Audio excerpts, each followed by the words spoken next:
Network Nagpur के special training के मार्गदर्शक माननीय Amitabh Meshram sir, Buddhist business network के अध्यक्ष माननीय आशीष कामड़े सर, जनरल सेक्रेटरी माननीय सूरज रोडगे सर व कार्यकारी मंडल, इस ट्रेनिंग का लाभ लेने वाले उपस्थित सभी व्यवसायिकगण बिजनेस कैसे करें, इस ट्रेनिंग में हृदयपूर्वक आपका स्वागत।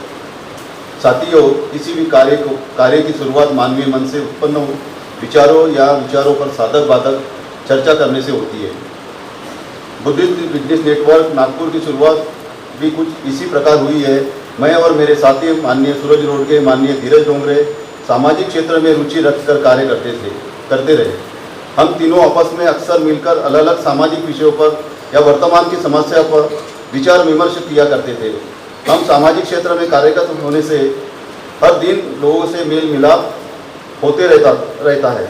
अक्सर उनके साथ बातचीत में हम उनके व्यवसाय की चर्चा भी करते थे। तो लोगों से बातचीत करते हुए हम तीनों आपस में चर्चा करते हुए हमें धीरे धीरे व्यवसाय की कुछ बातें या समस्याएं ध्यान में आने लगी। जैसे व्यवसाय नहीं चलना, ग्राहक नहीं होना, व्यवसाय के लिए फंड ना होना, हमारे लोगों में हमारी दुकान से सामान नहीं लेना, हमें ठीक उसी तरह से व्यवसाय करना नहीं आता, समाज के पढ़े लिखे बेरोजगार की संख्या बड़े प्रमाण में है, इत्यादि अनेक समस्याएं हमें ध्यान में होने लगी। इस दौरान कुछ अलग अलग व्यवसायी से हम वार्तालाप करने पर हमें व्यवसाय संबंधी समस्या में ध्यान में आने लगी और तभी आपस में चर्चा कर हमें व्यवसाय संगठन की आवश्यकता महसूस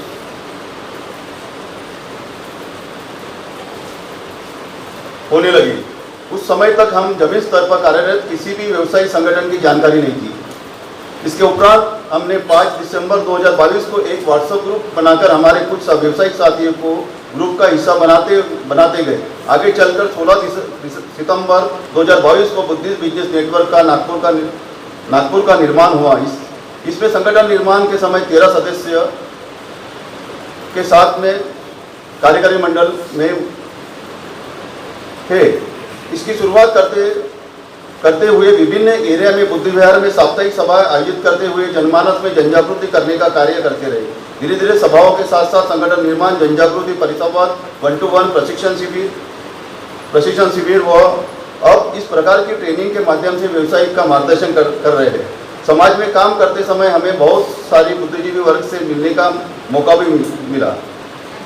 उनसे वार्तालाप बातचीत करते हुए हमें अपने संगठन व कार्य में आवश्यकता अनुरूप सुधार भी करते जा रहे हैं। वर्तमान में बुद्धिस्ट बिजनेस नेटवर्क नागपुर संगठन में कार्यकारी मंडल में 19 सदस्य कार्यरत है तथा 150 व्यावसायिक साधारण सभासद हमारे बुद्धिस्ट बिजनेस नेटवर्क का लाभ ले रहे हैं।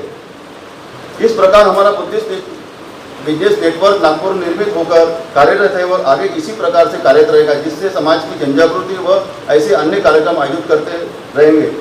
आपने मुझे ध्यानपूर्वक सुना, इसके लिए मैं आपका अत्यंत आभारी हूँ। धन्यवाद। जानकारी रखें कि बुद्धिस्ट बिजनेस नेटवर्क का निर्माण किस तरह से हुआ, काफ़ी अच्छी जानकारी दी है। इसके आगे के लिए मैं अभी जो आज का विषय रखा गया है, बुद्धिस्ट बिजनेस नेटवर्क नागपुर, विषय आज के लिए रखा गया है कि बिजनेस कैसे करें। इस विषय की पूर्व भूमिका कि हमने ये विषय क्यों रखा है, इसके बारे में बीबीएन के अध्यक्ष माननीय आशीष जी कामड़े इस पर अपने विचार रखेंगे, ऐसे मैं उनसे अनुरोध करता हूँ। Ashish ji Kamde.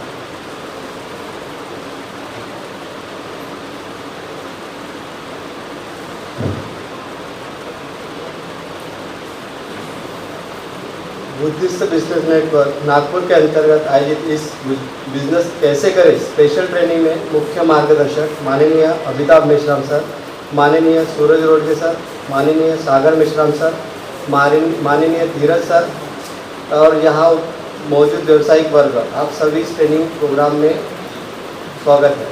Buddhist business network Nagpur में काम करते हुए समाज के भिन्न भिन्न व्यावसायिक व बुद्धिजीवियों से मिलते हुए उसके वार्तालाप करते हुए हम यह ध्यान में आने लगा कि व्यवसाय संबंधित बहुत सारी ऐसी बातें हैं जिनको सीखना हर किसी के लिए आवश्यक है। जो नया व्यवसाय करना चाहते हैं अथवा व्यवसाय कर रहे हैं ट्रेनिंग में नई बातें सीखकर या उन्हें अपने व्यवसाय में अपनाकर प्रत्यक्ष अनुभव सीख सकते हैं, अपने आप में सुधार कर सकते हैं। प्रशिक्षण निरंतर सुधार का कार्यक्रम है, इसलिए सभी व्यावसायिक या व्यवसाय करने के लिए इच्छुक लोगों के लिए प्रशिक्षण का आयोजन किया गया है। जिस बिजनेस नेटवर्क नागपुर के अंतर्गत उद्देश्य है कि उन उद्देश्यों के संगठन का हमेशा कार्यरत रहना। उद्देश्य पूर्ति के लिए हिस्सा हमारे मुख्य मार्गदर्शक माननीय अमिताभ मेश्राम सर व्यवसाय से संबंधित बहुत सारी बातों को अवगत कराएंगे, जो आपको आगे चलकर व्यवसाय दृष्टिकोण से फायदेमंद साबित होगा। आपने मुझे ध्यानपूर्वक सुना, इसके लिए आपका अत्यंत आभार करता हूँ कि वे यहाँ पर स्टेज पर डायस पर आए और आज का जो विषय है उस विषय को विस्तार पूर्वक हमारे जो भी व्यावसायिक बंधु हैं उनके सामने अपने विचार व्यक्त करें। माननीय अमिताभ जी मेश्राम।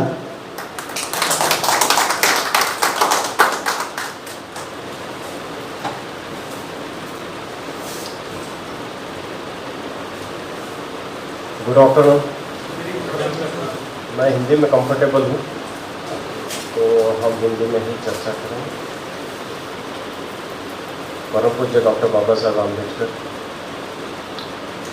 और इस प्रोग्राम को DBN ने जो रखा है उनके लिए मैं तहे दिल से धन्यवाद देना चाहता हूँ।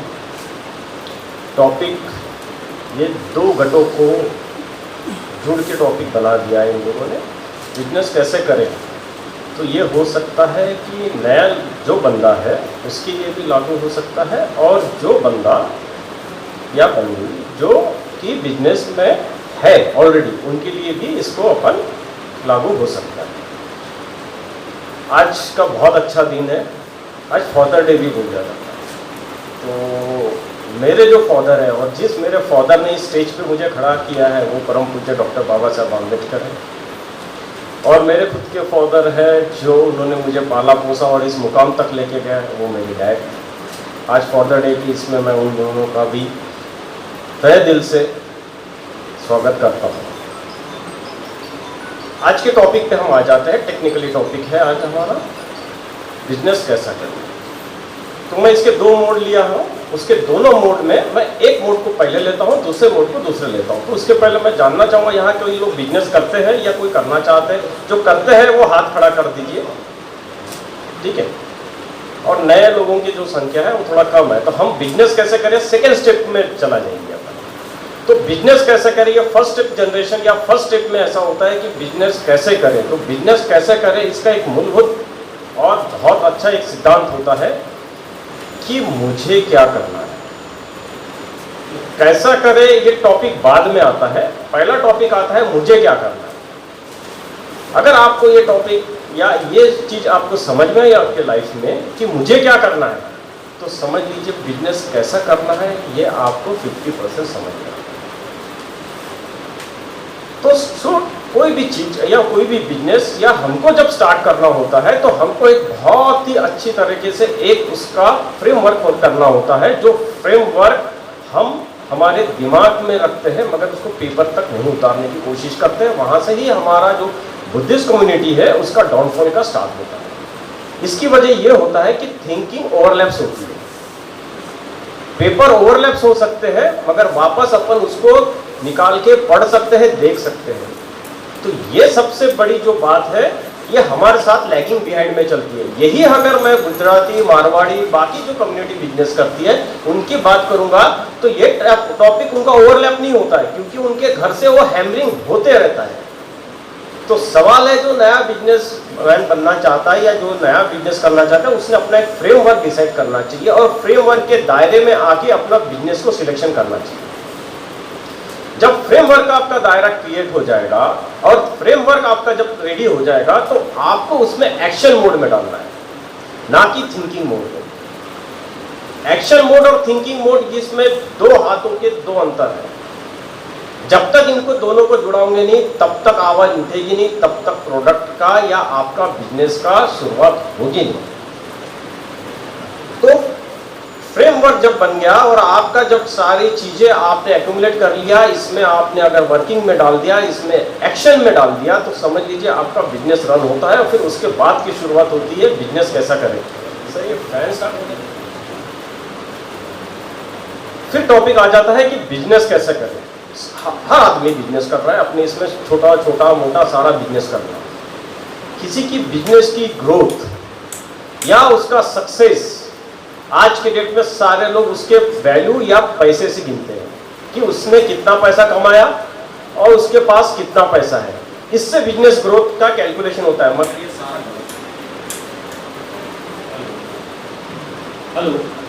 हेलो आओ। तो उसका जो कैलकुलेशन होता है लोग पैसों से गिनते हैं कि मैंने आज बिजनेस में 1 लाख रुपया 10 लाख कमाया, मैंने घर बना। ये वो बिजनेस ग्रोथ का पॉइंट नहीं है, वो सेल्फ ग्रोथ का पॉइंट है। और आज मैं बताना चाहता हूं कि बिजनेस ग्रोथ क्या है। बिजनेस ग्रोथ होती है आपकी बिजनेस की नेटवर्थ और आपकी बिजनेस की स्केलेबिलिटी, यानी आपका बिजनेस कितने गुना तक बढ़ते रहता है। आपकी पर्सनल ग्रोथ से बिजनेस को कोई लेन देन नहीं है। पर्सनल अलग है और बिजनेस अलग है। आज तक हम ये नहीं समझ पाए कि पर्सनल ग्रोथ और बिजनेस को हमने एक लाइन पे लगा दिया। अगर एक लाइन पे लाने की वजह से क्या हो गया, आप बिजनेस को नहीं समझ पा रहे, ना खुद अपने आप को समझ पा रहे। वही तकलीफ हो रही है हमारे साथ कि हमने दोनों चीजों को एकजुट में ला लिया। अब जैसे कि समझ लीजिए मैंने, मेरा बिजनेस है और मैंने गाड़ी घोड़ा खरीद लिया, और आप लोगों ने विजन में क्या देख लिया, मेरा गाड़ी घोड़ा सब दिख लिया। आपने क्या समझा, इसके बिजनेस में ग्रोथ है, ठीक है, यानी ये बंदा बिजनेस कर रहा है, ये सक्सेसफुल पर्सन है। आपने किसको देखा?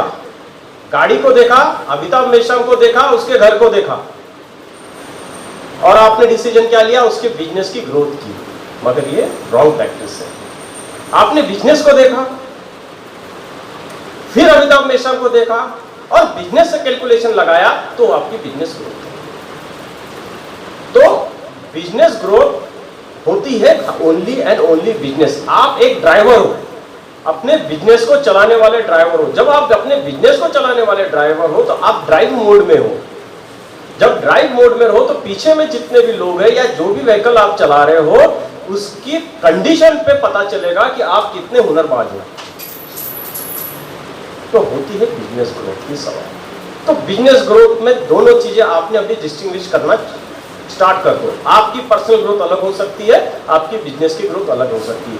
यही अगर मैं प्रोप्राइटरशिप की बात करूं तो समझ लो, मैं कॉमन अगर टेक्निकल बात करूं, यही मैं प्राइवेट लिमिटेड कंपनी की बात करूं तो प्राइवेट लिमिटेड के डायरेक्टर अलग होते हैं, कंपनी अलग होती है, मगर चलाने वाले एक ही होते हैं, मगर दोनों की अलग अलग बैलेंस शीट जाती है गवर्नमेंट में। वही लॉ, वही फंडामेंटल, वही हमारे इंडिविजुअल बिजनेस में भी कैलकुलेट होते हैं और वही उसका मूलभूत आधार भी होता है। तो बिजनेस को ग्रोथ में क्या क्या तकलीफें आ रही है, क्या क्या आज हमने सोचना चाहिए, क्या इस टॉपिक के ऊपर कवर करते हैं। अब ये टॉपिक करते हैं कि हमने तो समझ लीजिए हमने दोनों को अलग अलग कर दिया, मान लिया मैंने, आप लोगों ने अलग अलग कर दिया अपने दोनों के लिए, बिजनेस और आपका खुद का पर्सनल। अब इस दोनों को अलग करते समय आपने अपने बिजनेस को एक चीज में तोड़ना है कि कोविड के पहले का बिजनेस सिनेरियो और कोविड के बाद का बिजनेस पैरामीटर्स या सिनेरियो, ये किस टाइप से डिफरेंट हो गया। क्या कोविड के पहले आपके बिजनेस में कितना इफेक्ट था और कोविड के बाद में आपके बिजनेस में कितना इफेक्ट हो रहा है।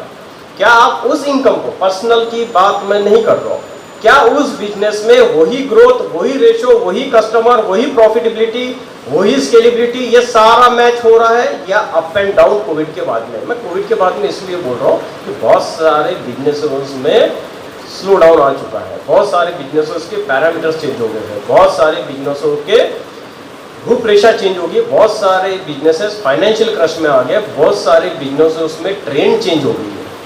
इतने सारे पैरामीटर्स जब चेंज होते गए और सारे चेंज होते गए, तो हमको अभी कैलकुलेशन वो बेसिस पे नहीं करना है जो बेसिस पे हम पहले सोचते थे कि मेरा बिजनेस चल रहा है या नहीं चल रहा है। मेरा बिजनेस जिस मोड में पहले था और कोविड के बाद जिस मोड में आज है, उसके पैरामीटर्स का फर्क कितना है।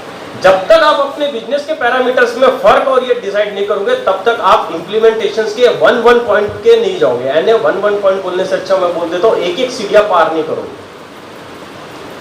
बिजनेस छोटा हो या बिजनेस बड़ा हो या सर्विस में हो, मैन्युफैक्चरिंग में हो या ट्रेड लाइन में हो, सारे बिजनेसेस कोविड में इफेक्ट हुए हैं, वो करोड़पति हो या वो छोटी सी किराना दुकान वाला भी हो, सबके पैरामीटर्स डिस्टर्ब हुए हैं और सबको रीस्टार्ट करने का मौका है। और यही एक मौका है 2023 के एंडिंग तक का, यही एक मौका है कि आप सारे बिजनेस को रीस्टार्ट या फिर से ओपन कर सकते हो विथ इक्वल कंपटीशन। मैंने क्या बोला? With equal competition. यानी सबसे अच्छा पॉजिटिव पॉइंट है कि बड़े बिजनेसमैन को भी फर्क पड़ा है, छोटे वालों को भी फर्क पड़ा है, सभी को जब फर्क पड़ा है, सभी स्लो डाउन में मोड में आ गए हैं, तो सबको मौका एक जैसा है कि किसको अप करना है, किसको डाउन करना है। अब बोलोगे कि साहब मेरे पास बिजनेस के लिए पैसा नहीं है, मुझे अप करना है, मुझे डाउन करना है, उसके पास तो पैसा है। पैसा ये सेकेंडरी पार्ट हो गया, दैट इज रिसोर्सेस। मैं रिसोर्सेस की बाद में बात करूंगा, जब इन लोग सीरीज चलाएंगे तब रिसोर्स की बात करूंगा। आज रिसोर्सेस की बात नहीं चल रही है, आज बिजनेस कैसे करें उसकी बात चल रही है। तो फिर हमको रिसोर्सेस को नहीं ढूंढना है, एग्जिटिंग मेरे पास जो है आज उसमें मैं कितना परसेंट ग्रोथ में ला सकता हूं, या 23 के एंडिंग में मैं इसको कितने स्केलेबिलिटी पे लेके जा सकता हूं। प्रॉफिट की तो बात अपन बाद में करेंगे।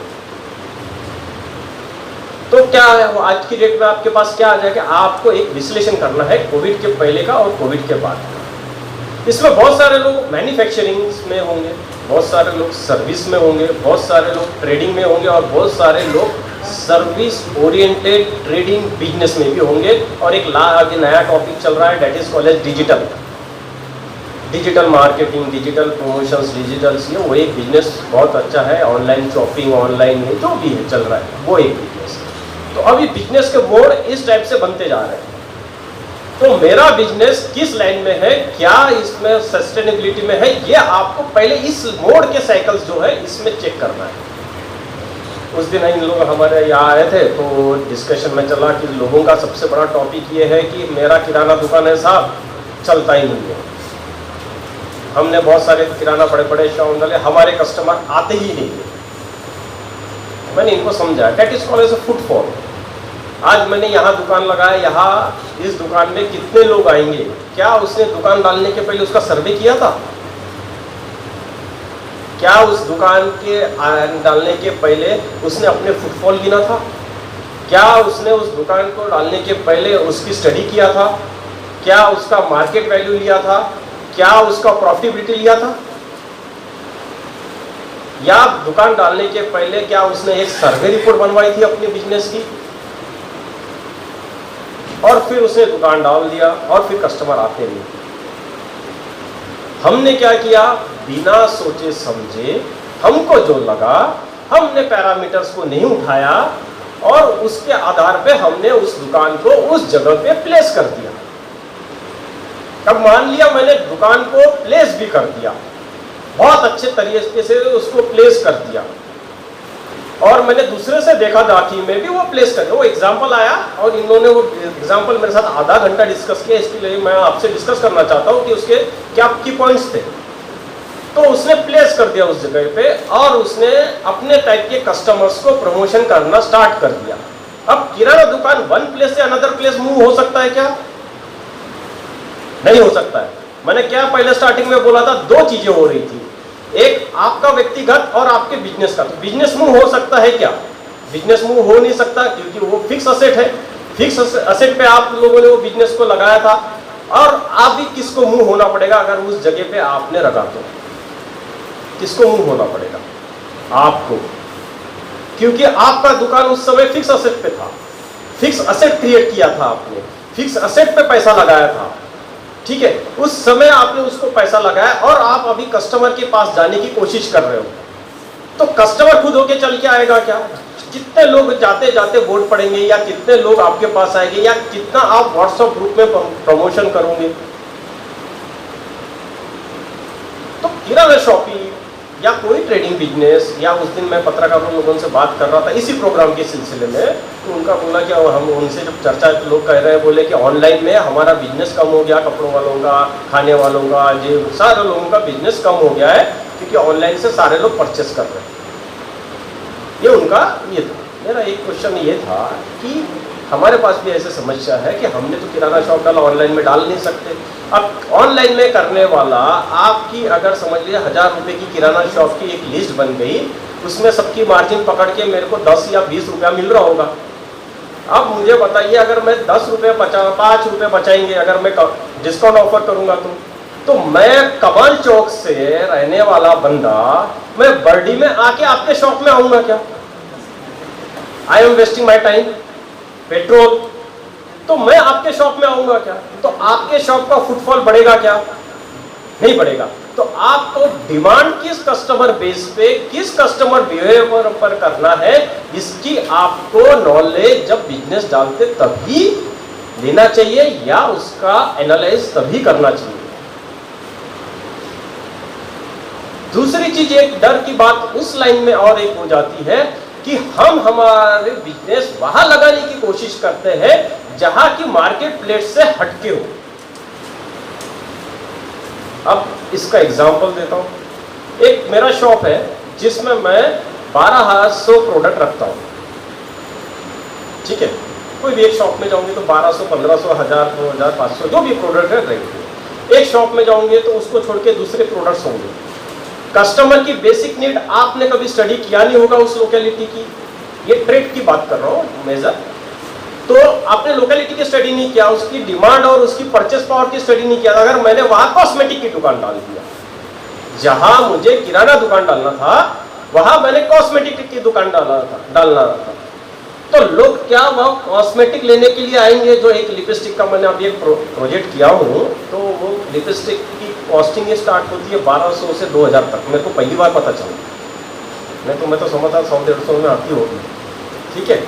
तो क्या हो गया, अगर उस दुकान को मैं अगर कहीं प्लेस कर देता इतवारा में, किराना बोली में, तो क्या वो कस्टमर आते, उस दुकान चलता, उसका फुटफॉल बनता? अगर वही मैं उठा के बर्डी में डाल दूंगा छोटी सी भी जगह में, तो वो चल पड़ेगा। उसको फुटफॉल की जरूरत क्यों नहीं पड़ेगी?